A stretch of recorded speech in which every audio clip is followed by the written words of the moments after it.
असलेल्या माझ्या विद्यार्थी मित्र-मैत्रिणींनो आणि माझे गुरुजन यांचे मी स्वागत करते आणि माझ्या भाषणाला सुरुवात करते. प्रजासत्ताक दिन भारताच्या 2 राष्ट्रीय सणांपैकी एक आहे. म्हणूनच हा दिवस प्रत्येक जात आणि संप्रदाय मोठ्या आदराने आणि उत्साहाने साजरा करतात.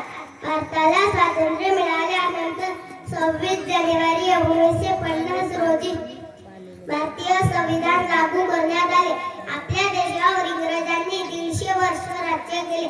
त्यांच्या अत्याचाराला कंटाळून भारतीय क्रांतिवीरांनी अनेक लढे देऊन आपल्या प्राणाची बाजी लावून भारताला 15 ऑगस्ट 1947 रोजी स्वतंत्र केले.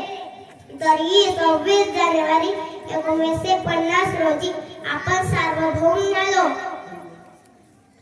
म्हणून प्रत्येक वर्षी 26 जानेवारी या भारताचा गणराज्य दिन म्हणून संपूर्ण भारतभर थाटाने साजरा केला जातो. प्रजासत्ताक दिन आपणास आपल्या कर्तव्याची जाणीव करून देतो.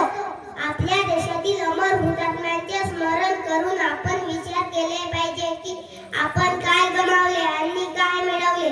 आपण राष्ट्राच्या सेवेत सहभागी झाले पाहिजे आणि रक्षणासाठी सदैव तत्पर असले पाहिजे. एवढे बोलून मी माझे 2 शब्द बंद करते. जय हिंद, जय भारत.